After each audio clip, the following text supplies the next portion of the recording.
નમસ્કાર વિદ્યાર્થી મિત્રો, વિમલા વિદ્યાલય ઈ ક્લાસીસમાં આપનું હાર્દિક સ્વાગત છે। આજે આપણે ધોરણ 6 વિષય ગણિતમાં પ્રકરણ 2 પૂર્ણ સંખ્યાઓ વિશેનો અભ્યાસ કરીશું। વિદ્યાર્થીઓ, આપણે આ ચેપ્ટર પૂર્ણ સંખ્યાઓ આધારિત ચેપ્ટરની અંદર કે પ્રાકૃતિક સંખ્યાઓ, પહેલાની સંખ્યાઓ, પછીની સંખ્યાઓ, સૌથી મોટી સંખ્યા, સૌથી નાની સંખ્યા વિશેનો અભ્યાસ કરવાનો છે। કે પહેલા પ્રાકૃતિક સંખ્યાઓ એટલે કે 1 2 3 4 5 6 એમ અનંત સુધી હોય એને આપણે પ્રાકૃતિક સંખ્યાઓ કહીએ છીએ। કે જે સંખ્યાઓને આપણે ગણતરી કરી શકીએ તેને આપણે પ્રાકૃતિક સંખ્યાઓ કહીએ છીએ। હવે કે પહેલાની સંખ્યા અને પછીની સંખ્યા, તો કોઈ પણ પ્રાકૃતિક સંખ્યામાં જો એક ઉમેરવામાં આવે તો તેને પછીની સંખ્યા અને એક બાદ કરવામાં આવે તો એની પહેલાંની સંખ્યા આપણે મેળવી શકીએ છીએ। ઉદાહરણ તરીકે આપણે 16 લઈએ। પહેલાં આપણે પહેલાંની સંખ્યા શોધીએ,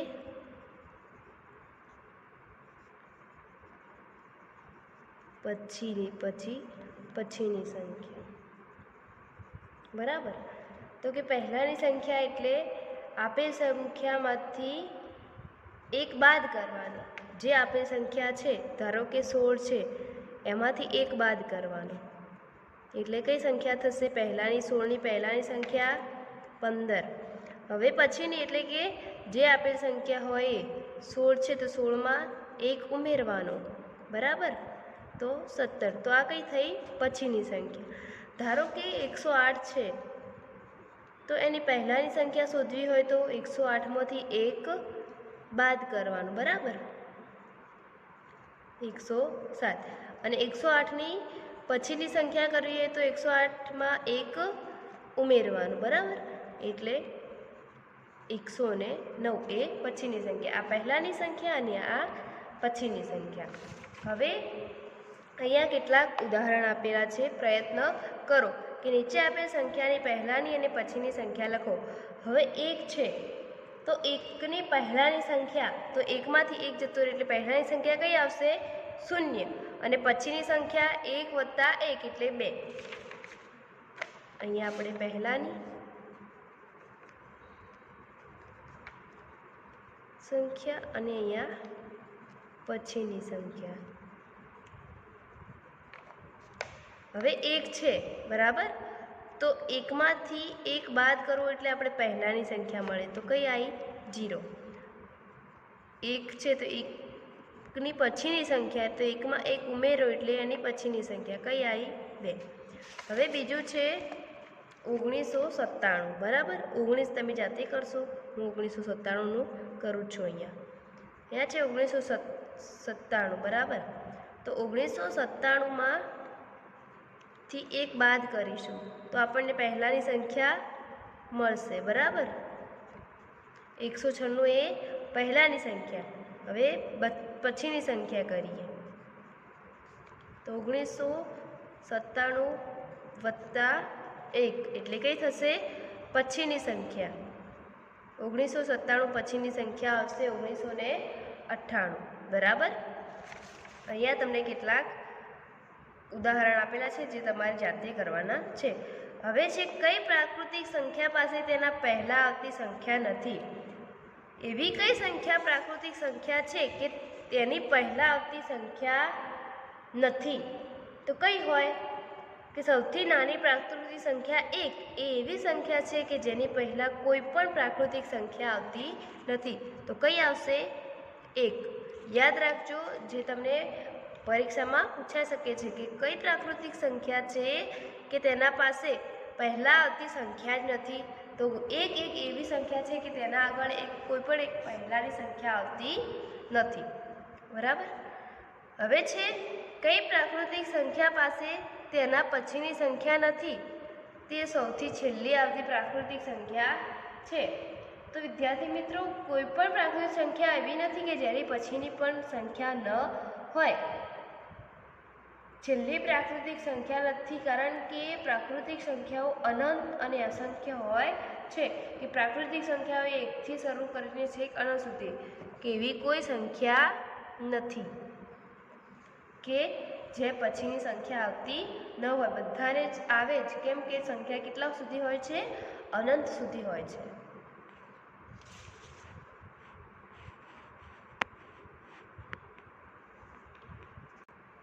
હવે છે પૂર્ણ સંખ્યાઓ. તો આપણે પહેલાં જોયા પ્રાકૃતિક સંખ્યાઓ, તો આપણે અહીંયા દર્શાવીશું કે પ્રાકૃતિક સંખ્યાઓ તો 1, 2, 3, 4, 5, 6 અનંત સુધી. કેટલા સુધી? અનંત સુધી. બરાબર. હવે આવ્યું પૂર્ણ સંખ્યાઓ.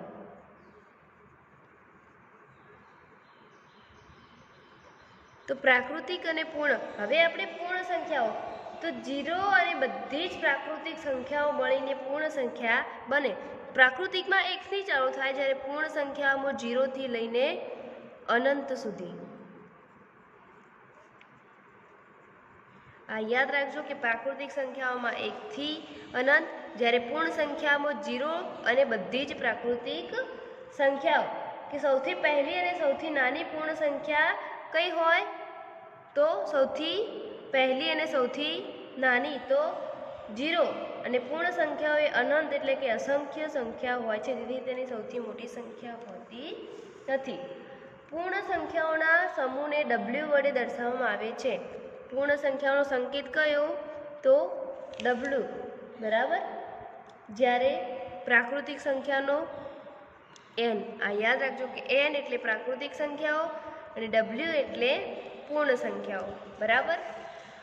હવે અહીંયા છે, પ્રયત્ન કરો કે શું દરેક પ્રાકૃતિક સંખ્યા એ પૂર્ણ સંખ્યા હોય છે?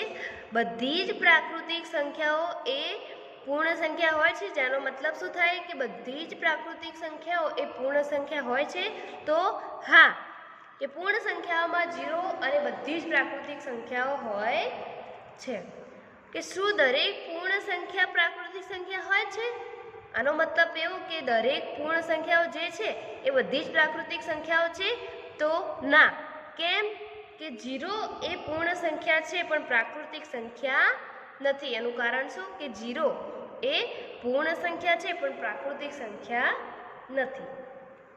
હવે કે સૌથી નાની પૂર્ણ સંખ્યા કઈ છે? સૌથી નાની પૂર્ણ સંખ્યા કઈ છે? તો સૌથી નાની પૂર્ણ સંખ્યા કઈ છે?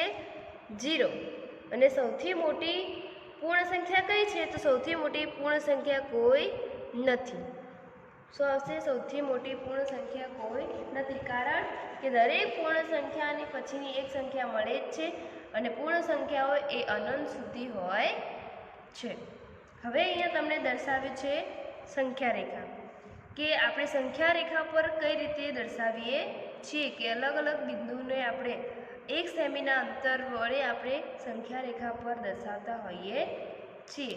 કે સંખ્યા રેખા પર કોઈ પણ બે પૂર્ણ સંખ્યાઓ પૈકી જે પૂર્ણ સંખ્યા ડાબી બાજુએ આવેલી હોય તે પૂર્ણ સંખ્યાઓ બે સંખ્યાઓમાં નાની હોય છે. કે સંખ્યા રેખા પર કોઈ પણ બે સંખ્યા પૈકી જે પૂર્ણ સંખ્યા જમણી બાજુએ આવેલી હોય એ પૂર્ણ સંખ્યા બે સંખ્યાઓની સૌથી મોટી હોય. આ સંખ્યા જમણી સાઈડ હોય તો મોટી અને ડાબી સાઈડ જઈએ તો એમ નાની સંખ્યા હોય છે.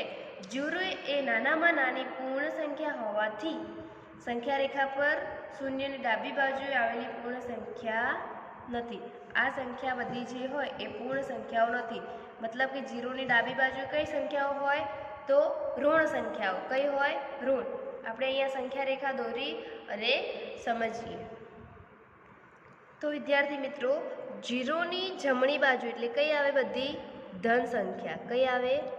ધન સંખ્યા એટલે પ્લસ. જ્યારે 0ની ડાબી બાજુ કઈ આવે? ઋણ સંખ્યા એટલે માઇનસ. શું કહે છે? કે 0 એ નાનામાં નાની પૂર્ણ સંખ્યા છે. 0 એ નાનામાં નાની કઈ સંખ્યા છે? પૂર્ણ સંખ્યા છે. અને શૂન્યની ડાબી બાજુ આવે એ પૂર્ણ સંખ્યા નથી. આ બધી પૂર્ણ સંખ્યા નથી. જ્યારે 0થી જમણી બાજુની બધી કઈ સંખ્યાઓ આવે? તો પૂર્ણ સંખ્યા. હવે તમને એમ કે ઋણ સંખ્યાઓ એ પૂર્ણ સંખ્યા નથી, તો કઈ સંખ્યાઓ હશે? તો જેમાં શૂન્ય અને ધન અને ઋણ સંખ્યા હોય એને કઈ સંખ્યાઓ કહેવાય? પૂર્ણાંક સંખ્યા. કઈ કહેવાય? પૂર્ણાંક સંખ્યા. જે આપણે ધોરણ 7માં ભણવાનું છે. કઈ સંખ્યા કહેવાય? પૂર્ણાંક સંખ્યા. પૂર્ણાંક સંખ્યાઓમાં કઈ હોય? બધી જ ઋણ સંખ્યાઓ અને ધન સંખ્યાઓ બંને. બરાબર? કે પૂર્ણાંક સંખ્યામાં ઋણ સંખ્યા અને ધન સંખ્યા બંને હોય છે. હવે વિદ્યાર્થી મિત્રો છે કે સંખ્યા રેખા પર સંખ્યાઓનો સરવાળો. આપણે સંખ્યા રેખા પર સંખ્યાનો સરવાળો, સંખ્યા રેખા પર બાદબાકી અને સંખ્યા રેખા પર ગુણાકાર 3 શીખવાનું છે. હવે કે આપણે સંખ્યા રેખા પર કઈ રીતે સરવાળો કરીશું? તો કે વિદ્યાર્થી મિત્રો અહીંયા સંખ્યા રેખા દર્શાવેલી છે. હવે આપણે 3 અને 4નો સરવાળો કરવાનો છે. તો 3માં કેટલા ઉમેરવાના? 4. તો જો 3 ઉપર આપણે 4 ઉમેરીએ, 1 2 3 અને 4. 3માં 4 ઉમેરીએ કેટલા આવે? 7. તો આપણે અહીંયા સંખ્યા રેખા પર દર્શાવેલા છે 7 ઉપર જવાબ. બરાબર? હવે આપણે પ્રયત્ન કરીએ કે સંખ્યા રેખા પર આપણે 4 ને 5નો કરીએ. બરાબર? 4માં કેટલા ઉમેરવાના છે? 5. તો જુઓ 4 ઉપર છીએ આપણે, એમાં 5 ઉમેરવાના. તો 1 2 3 4 અને 5. કેટલા આવ્યા? તો 4 + 5 બરાબર 9. તો 9 ઉપર જવાબ આવ્યો. બીજું છે 2 + 6. બીજું શું છે? 2 + 6. તો આપણે 2 ઉપર છીએ, 2 થી 6 ડગલા ભરવાના. તો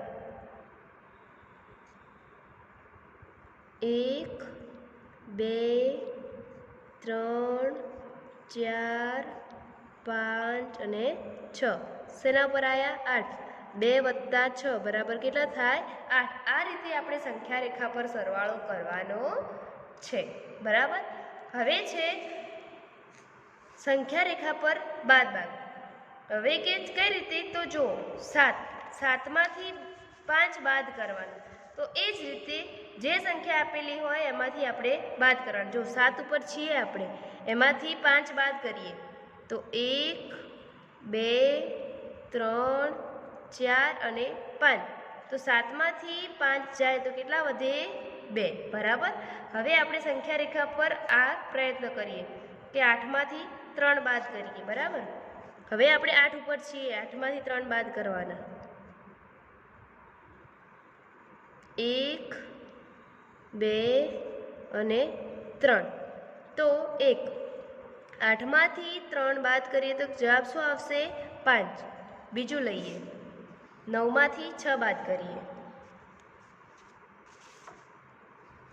9માંથી 6 બાદ કરીએ. બરાબર?